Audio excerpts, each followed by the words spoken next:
Hey, I'm Rachel from the Lark's Head Shop, and today we are going to be making this DIY macrame hoop.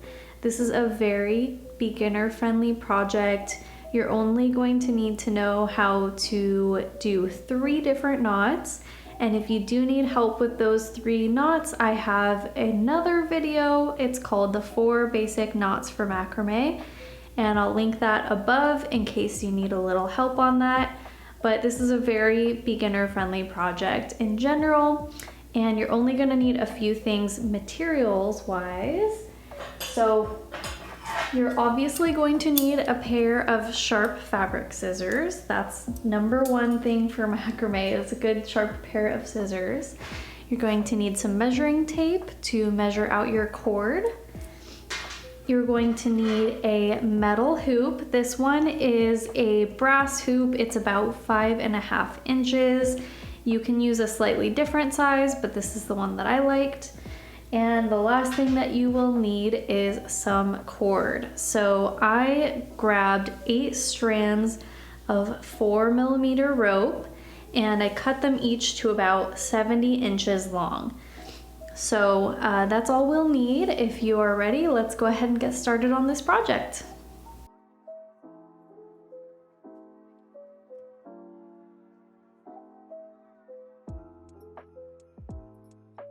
Alright, so to begin our project, we are going to start with adding our cords to the hoop using the Lark's Head knot.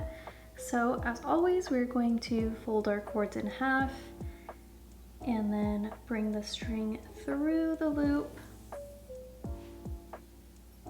pulling to tighten.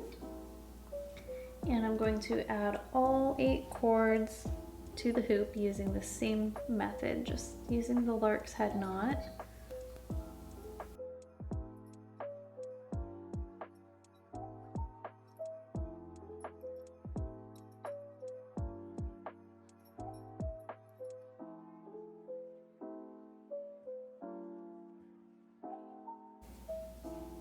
Okay, now that we've got all of our cords added to the top using the Lark's Head knot, I'm going to take the center 4 strings, so that would be these 4,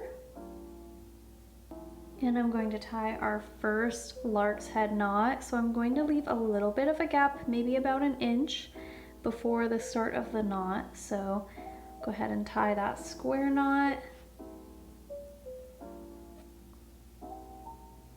Notice how I'm leaving a little bit of a gap. I'm not tying it all the way to the top there.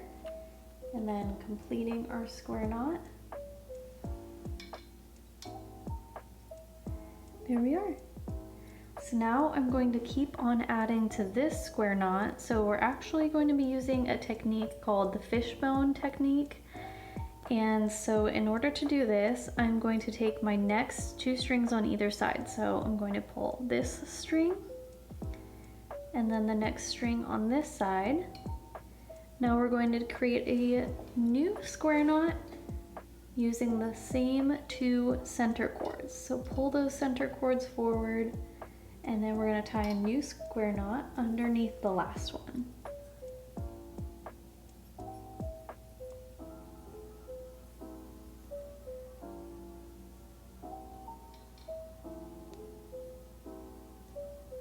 There we are.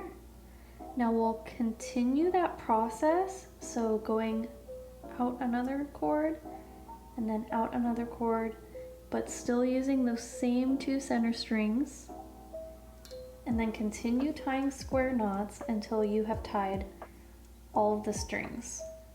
And you'll have a long section of square knots going almost all the way down to the bottom.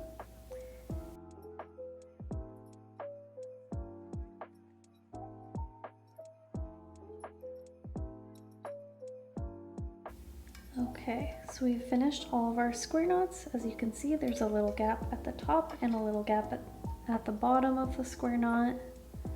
I'm just gonna kind of nudge everything into the place where I want it to be until I'm happy with how it looks. And now we are going to attach all of the strings at the bottom to the hoop using the clove hitch knot. So first, you're going to want to just kind of swing all the cords back behind the hoop. I personally like to start from the center and work my way out on either side. So I'm going to start from this center cord and just tie a clove hitch knot around the hoop.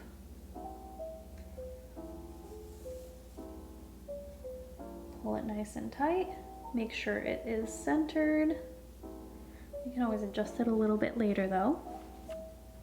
And then I'm going to continue tying clove hitch knots for the rest of the strings here on this side. Make sure you are going in order and that none of the strings kind of get twisted up. I want to make sure that all of your strings are nice and straight.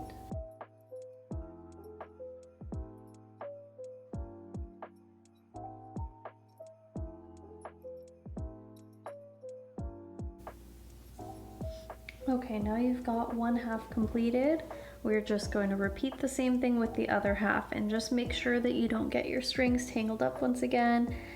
As you can see, I have them all even, but you don't want to just have them all flipped around like this. We'll make sure that you're going in the correct order and that none of the strings are tangled. So starting with the centermost cord, we will work our way out. Just tying more clove hitch knots.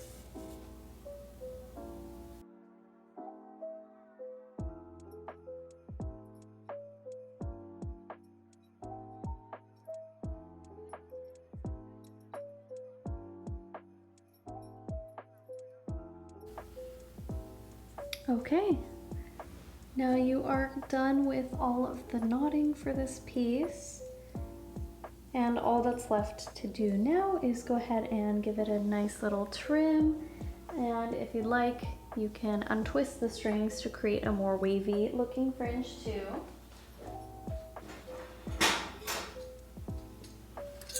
Alright, so this is where our scissors come in handy.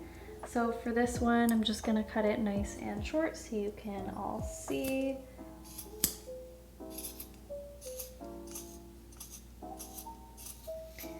But you can really cut it to whatever length or whatever shape you prefer. Some people like to cut the ends straight. Some people like a nice V shape or a rounded shape.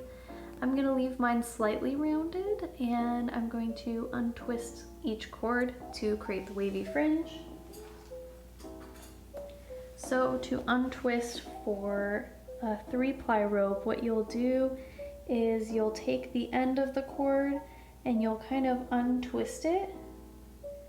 And then once all the strings are looking pretty untwisted, you'll just piece them apart with your hands. Pretty straightforward. So we'll just repeat this until the whole thing is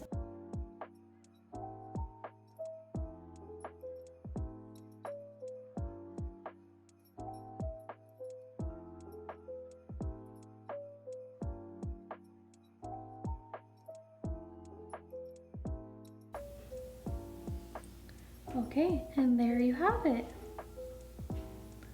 There's your completed hoop piece. You can go through and trim it once more if you feel like the ends look a little bit uneven to you. I personally like the shaggy, uneven look, so I'm gonna leave mine like this. I hope you enjoyed this project and stay tuned if you'd like to see more.